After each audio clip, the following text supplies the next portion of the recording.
Yeah, you brought this, like you said, they brought the roof down lower in the center. So when you're down here and you look up, it's not going to look so bulky and so tall. Overall, I like what you've done. Yes, I think it suits our guidelines better for high size, bulk, and scale. Thank you. Those little subtle changes you made on the south side, which is the side that we are really concerned about because it's right there along shoreline. I think those are very nice, and I think it definitely helps with the mass and the bulk of the building, and I think it looks like it fits in. This is not reducing this house as the board had asked you to do. That's not reducing the scale of this house. And if you look at this house, and I went out there this weekend and I re-walked the neighborhood. So this house is going to be out of scale. It is going to be too big. We appreciate the articulations you've made to the south elevation.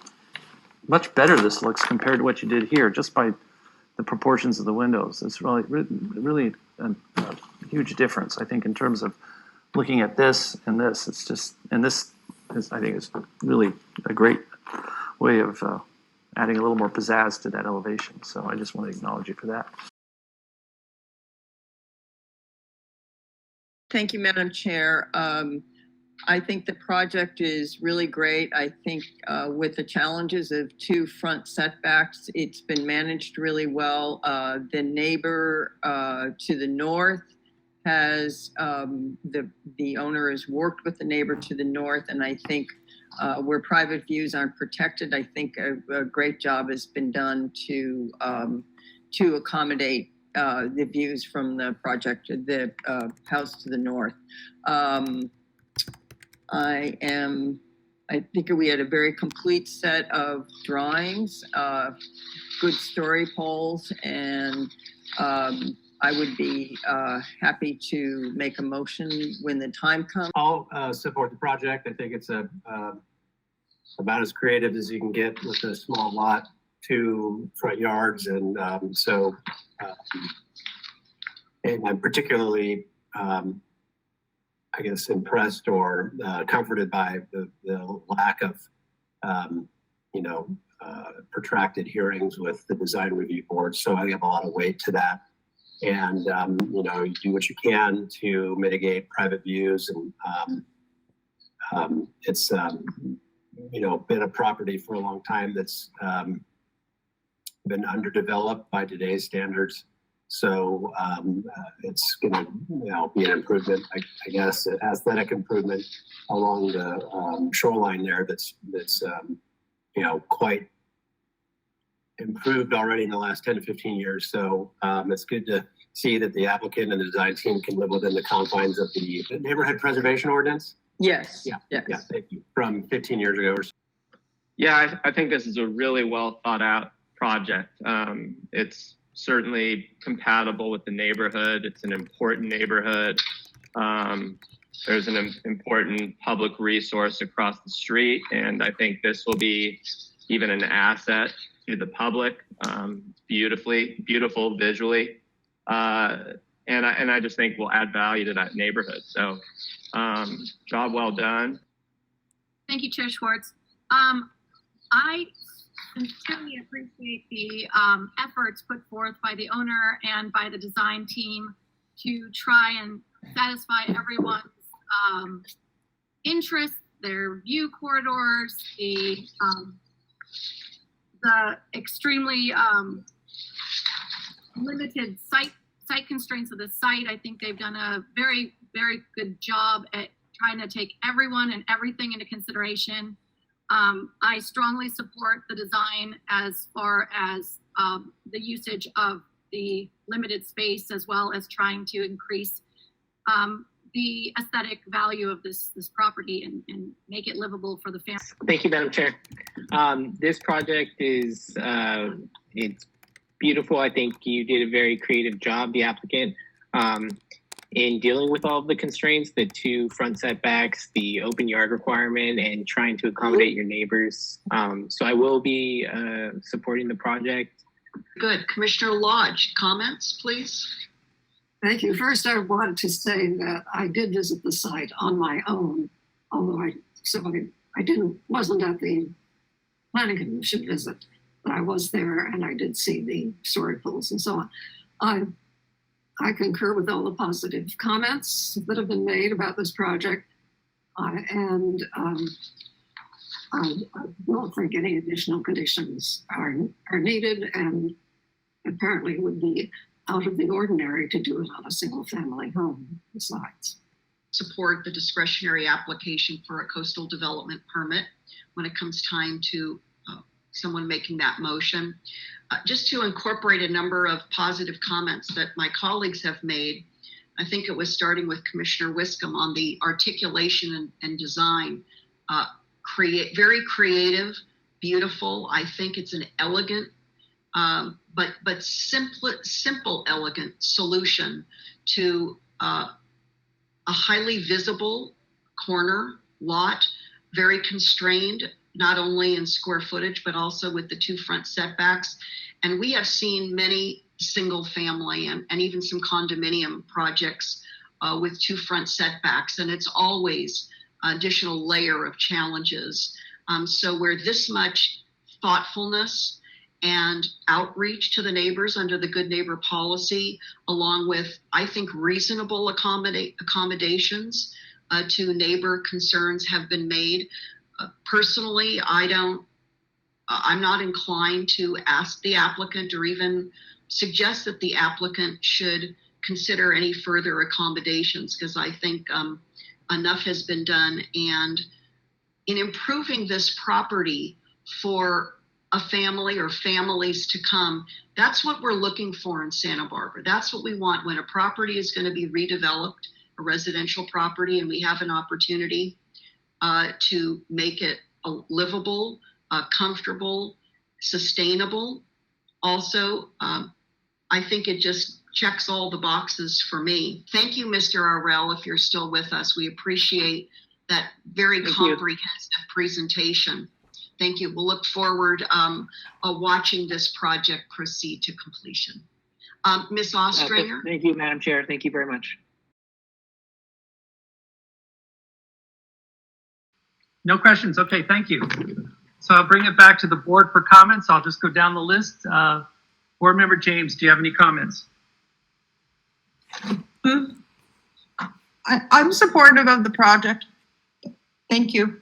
All right, thank you. Board Member Farrell, do you have any comments? I have no comments at this time. Thank you. Board Member Motisha, any comments? Well, if you can hear me, I can't see myself. No comments. Okay, thank you. Board Member Richards, do you have any comments? I'll just give positive comments. One of the things you'll notice is in these types of houses, and the style is very indicative of what's being proposed here, you see where the upper story windows go right up underneath the eave, overhangs and fascia. And you kind of see that also in the little set of windows just to the right of the big windows on that second floor. Oops, go back. Went too fast. There it is. Yeah, see the painted casement windows at the bottom? See the relationship of those windows, the top of those windows, the header, and its relationship to the eave, on the eave overhang. You know, it's right up underneath that soffit or eave overhang. And also the window to the left, in looking at a traditional kind of hardy board or horizontal board pattern and window configuration. Now let's go to the elevation.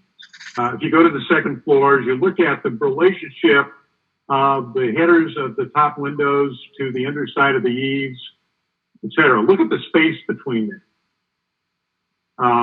And you look in the same thing on the right-hand side in the little piece that works out there.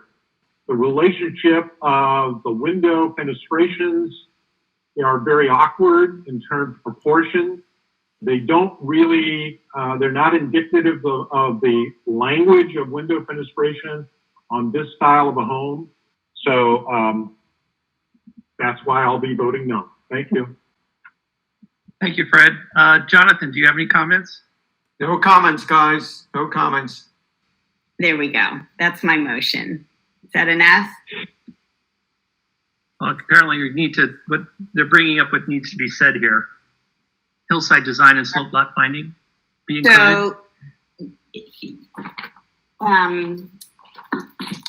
the grading proposed does not interfere with the natural topography of the site, and the visual appearance and height of the structure is acceptable. We got some depth, we got some changes in height of the building, but we didn't get any building that's lower. And I'm now, and we kind of compared that, or our applicant compared that house on the other corner just to the west, on the other side of Santa Rosa Place, and said the houses are the same height. Well, I don't know if the houses are, they may be on the same height, because the house to the west on the other corner sets on a lot, so maybe 2 foot higher. Ted, do we have the minutes? Can we put up the minutes for this project from the last meeting?